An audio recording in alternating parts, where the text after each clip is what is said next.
আমার সামনে তো আজকের এই ভিডিওতে আমি তোমাদেরকে ফ্রি ফায়ার ইউটিউবারদের ম্যাচের ভিতরে যখন হ্যাকার পড়ে তখন তাদের রিঅ্যাকশনটা কেমন হয় সেটাই কিন্তু আজকের এই ভিডিওতে আমি তোমাদেরকে দেখাতে চলেছি। যা দেখে যে কেউ অবাক না হলেও কিন্তু হাসতে ঠিকই বাধ্য হবে, কেননা ওইসব ইউটিউবারদের ম্যাচের ভিতরে যখন হ্যাকার পড়ে তখন একজন ইউটিউবার তো গান গাওয়া শুরু করে দেয়।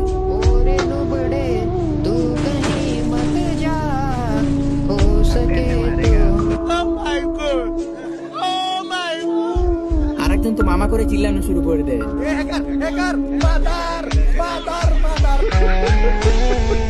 তো বুঝতেই তো পারতেছো ভিডিওটা খুব ইন্টারেস্টিং হতে চলেছে। So let's begin.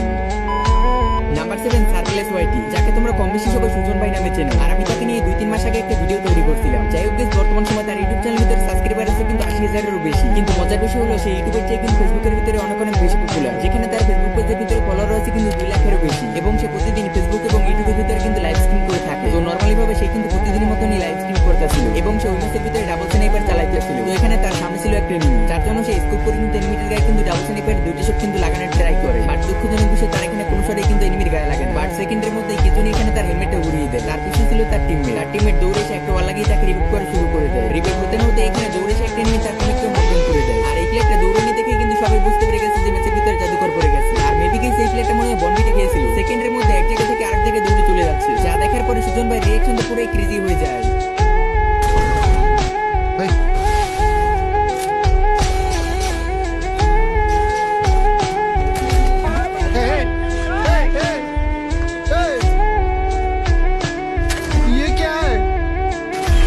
স্নাইপার 2টা লাগবে।